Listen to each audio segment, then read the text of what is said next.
রাজ্য সরকারের দেওয়া যুব সাথী প্রকল্প প্রসঙ্গেও মন্তব্য করেছেন তিনি। ভাতা তো এই প্রথম দেয়া হচ্ছে না, সবচেয়ে আগে প্রয়োজন কর্মসংস্থান।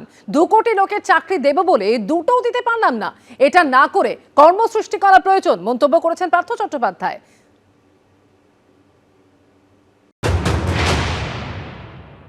ভাতা দেওয়াটা এটা তো প্রথম নয়, ভাতা দেওয়াটা এটা প্রথম নয়। ভাতা তো বামপন্থীরাও ভাতা দিয়েছেন, নানাভাবে ভাতা দিয়েছেন।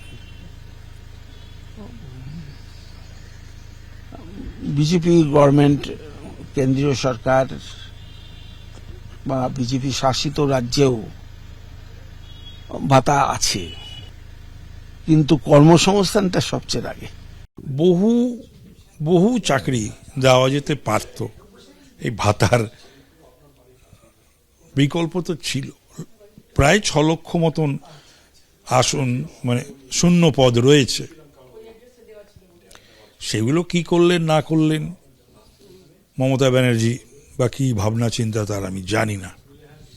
তো সুতরাং শিল্প আনতে হবে, কর্মসংস্থান সৃষ্টি করতে হবে। তো এই কাজগুলো তো করতে হবে, এই কাজগুলোই তো সরকারের কাজ। জেল মুক্তির পর এই প্রথম নিজের বিধানসভা কেন্দ্রে পার্থ চট্টোপাধ্যায় বললেন, আমি এই এলাকার মানুষের প্রতি প্রতিশ্রুতিবদ্ধ, দায়বদ্ধ। পার্থ চট্টোপাধ্যায় প্রসঙ্গে কি বলছেন কংগ্রেস নেতা অধীর চৌধুরী, শুনুন। ভূতের মুখে এতদিন চোরের মুখে দিদির নাম শুনতেন, এখন চোরের মুখে রামের নাম শুনছেন। হয়তো হৃদয় পরিবর্তন হয়েছে, কিংবা টিকিট পাওয়ার সম্ভাবনা কমে গেছে। নাজিরাবাদে ভয়াবহ অগ্নিকাণ্ডে 27 জনের মৃত্যুর ঘটনা। ডিএনএ প্রোফাইল ম্যাচের পর দেহ হস্তান্তরের প্রক্রিয়া শুরু হলো। ডিএনএ প্রোফাইল ম্যাচের মাধ্যমে মোট 18 জনের দেহ শনাক্ত করা গিয়েছে। এখনো 9 জনের দেহ শনাক্ত করা যায়নি। কাটাপুকুর মর্গে পরিবারের হাতে দেহ হস্তান্তরের প্রক্রিয়া শুরু হলো। নাজিরাবাদের ভয়াবহ অগ্নিকাণ্ডে প্রাণ গিয়েছে 27 জনের, কিন্তু সেই 27 জনের দেহ শনাক্তকরণ সম্ভবপর হচ্ছিল না। কেননা যেভাবে তারা অগ্নিদগ্ধ হয়েছিলেন, কারো দেহ প্রায় খুঁজে পাওয়া যায়নি, দেহাংশ কিছু পাওয়া গিয়েছিল।